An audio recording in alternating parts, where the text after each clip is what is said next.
kandi tuza kutibayo eyo kubanza abantu abakwenda kugaruza busya endanga muntu zanyu obo muri kwenda kuhindura mu maziina nari kushemeza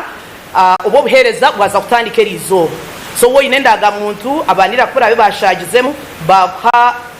izina ritari ryo nari hine mu ka mistake oshire office zanira twatandika erizooba enshomero abe yakozwe abanira niza kuhindura busha turashashure konka wani wori kwenda kuhindura enshobine yawe noza kushashure emitwaro 2 niwe turebe kwengu twakukoraho abana bitwahanche bakiriyo mu mashomero hagati y'umwaka gwa 0 kika myaka 5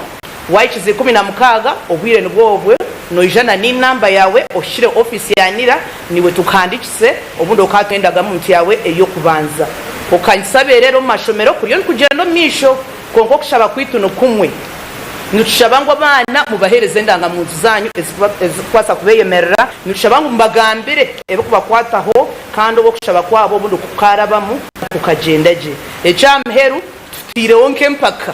ni makunda munonga za TikTok za X za challenge nitwenda bakiga kazi mutworeke cyumbasa kutworeka nenche cyukoreka ngo ryo mukiga oriyo munyankore ati ndiyo munyankore nyone banyetankura ndiyo munyankore muzigaba mawe no mukibaga kazi iwe shori yoha nyonyine nini government nemanya iwe shine kumanya so nitwenda ubuntu nkobo dera bana tubegese okuturi abanyaruganda ndebintu kureta twayita abanyaruganda mwe bare munonga kutuririza kandi